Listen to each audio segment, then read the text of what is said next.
नमस्कार दोस्तों, मैं कृष्ण मोहन एक बार फिर आपका यहां पर स्वागत करता हूं।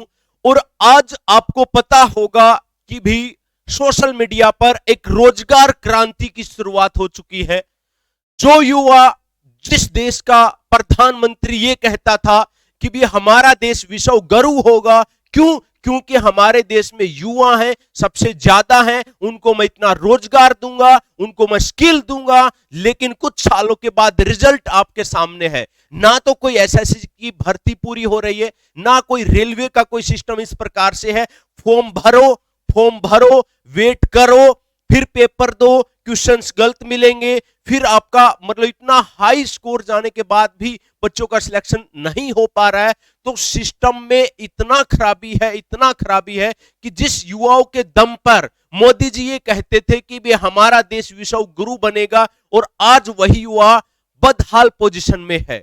तो हर प्रकार से जो आपके अभिनव मैथ सर हैं, उसके बाद राकेश यादव सर हैं, एग्जामपुर हैं, और बड़े बड़े जो चैनल्स हैं, उन्होंने आप लोगों के लिए, स्टूडेंट्स के हक के लिए एक आवाज उठाना शुरू किया है एक बार फिर से कि भी मोदी रोजगार दो। देना तो चाहिए देश के मालिक को रोजगार, लेकिन ये मोदी सरकार तो हमारे बेरोजगारों से ही पैसे कमाना इन्होंने शुरू कर दिया है। एक धंधा बना लिया है एक प्रकार से सिस्टम को कि भी फॉर्म निकालेंगे, करोड़ों बच्चे फॉर्म भरेंगे, कितना पैसा कलेक्ट होता है आपको अंदाजा भी नहीं होगा। और उन्हीं पैसों को फिर ये अपने सिस्टम में एडवर्टाइजमेंट के लिए यूज करेंगे, बड़े बड़े बोर्ड लगा देंगे, है ना, मोदी जी आ रहे हैं, फलाना आ रहा है, धनकाना आ रहा है। लेकिन उससे होगा क्या? क्या हमारा देश आगे बढ़ पाएगा? नहीं बढ़ रहा, आपने देखा भी है।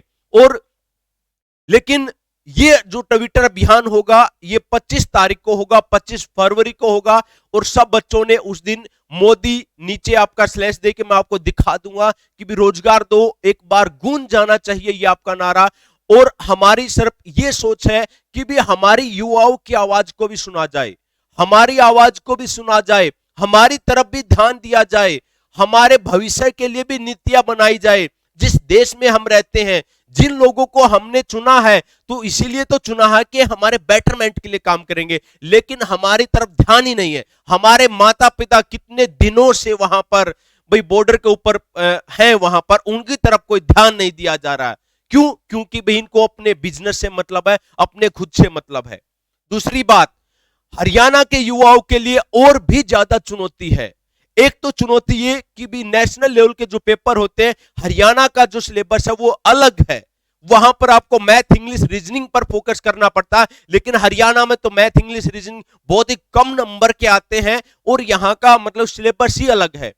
तो मतलब मैं ये नहीं कह रहा कि वो गलत है, वो सही है, जो भी है, लेकिन एक शेड्यूल होना चाहिए।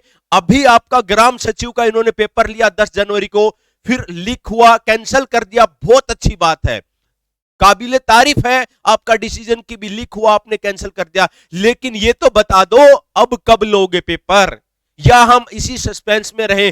अब होगा, एक पोस्ट निकालेंगे, बहुत जल्दी होंगी, इस महीने में शुरू कर दिया जाएगा।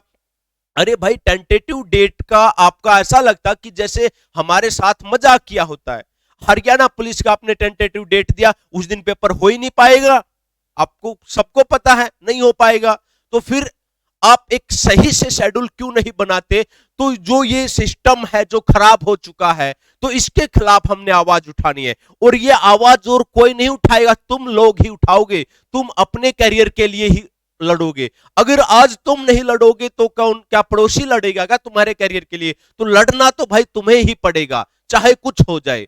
ऊपर से जो हमारी एचएस की भर्तियां निकलती हैं भाई, अगर पंजाब में, हिमाचल प्रदेश में, यूपी में, राजस्थान में, हर जगह अगर हर साल भर्तियां निकलती हैं या हर 2 साल में निकलते हैं, तो हरियाणा में ऐसा क्या कि 5 साल में एक ही बार निकलेंगी, और वो भी लटक लटक के। पता नहीं कि भी मुश्किल से एक युवा को एचएस बनने के 2 ही 3 मुश्किल से चांस मिलते हैं, और वो भी एक फेज, मतलब बंदा कब तक तैयारी करेगा भाई?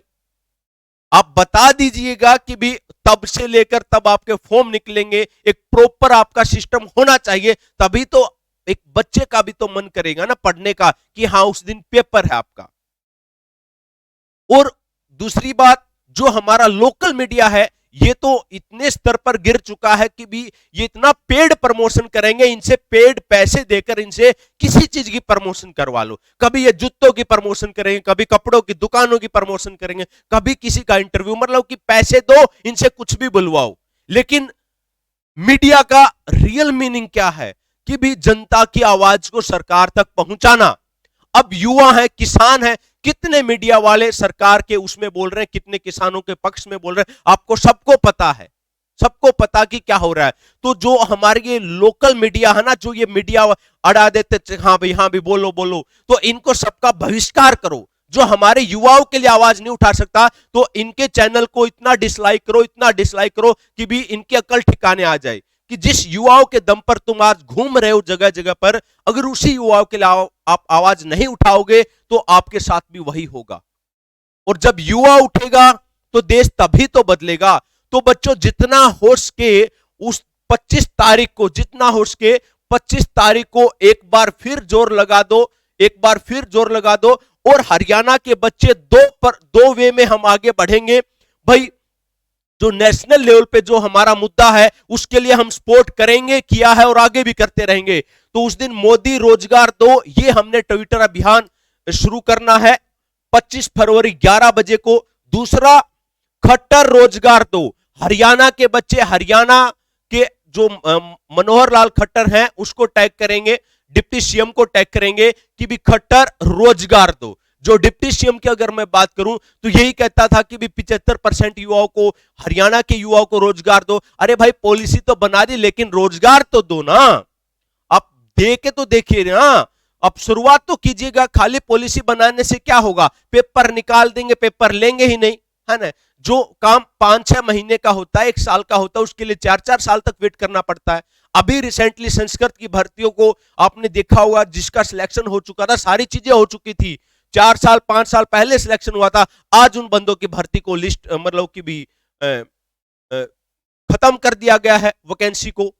अब दोबारा से ये वैकेंसी निकाल। अरे भाई, जब आपने आज से कुछ साल पहले अगर उन बंदों को चुन ही लिया, सिलेक्ट कर ही लिया, उनका रिटर्न ले लिया, सारी चीजें ले ली, तो अब नए बंदों के लिए आप नई वैकेंसी निकालिए, बिल्कुल सही। लेकिन उनके भविष्य को आप क्यों गर्त में डाल रहे हो? अब 5 साल पहले जो बंदा तैयारी करता था, 5 साल के बाद वो कैसे तैयारी करेगा?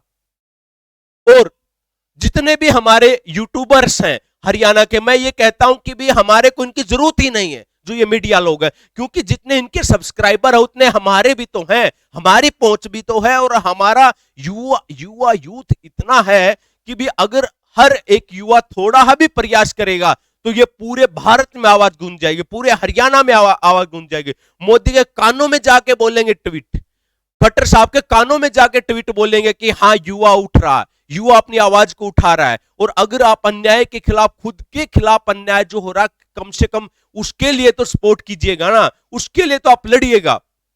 तो हरियाणा के जितने भी टीचर्स हैं, जितने भी बड़े बड़े यूट्यूब चैनल्स हैं भाई, आपका जैसे आईसीएस सेंटर्स होगा, केटीडीटी होगा, और भी मैं कितनों के नाम लूं, जीके भाई प्रदीप है, तो जितने भी, मतलब अभी सभी के नाम ध्यान नहीं आ रहे, लेकिन जितने भी यूट्यूबर्स हैं, चाहे किसी के 2000 सब्सक्राइबर है, चाहे किसी के 2 लाख है, चाहे किसी के 10 लाख है, तो सब भाई, क्योंकि आप लोग स्टूडेंट से ही बने हो और स्टूडेंट्स के हितों की हमें आवाज उठानी चाहिए, और हम उठा भी रहे, आपने पहले भी उठाई है, बहुत जबरदस्त तरीके से आप लोगों ने लीड किया है। तो एक बार फिर इस 25 तारीख के अभियान को मैं कहूंगा, मतलब कि भी होप करूंगा कि भी जितने भी हमारे टीचर्स हैं, जितने भी स्टूडेंट्स हैं, वो इस आवाज को गुंजा दो और दिखा दो कि भी युवा युवा होता है, और युवा के खिलाफ अन्याय सहन नहीं किया जाएगा।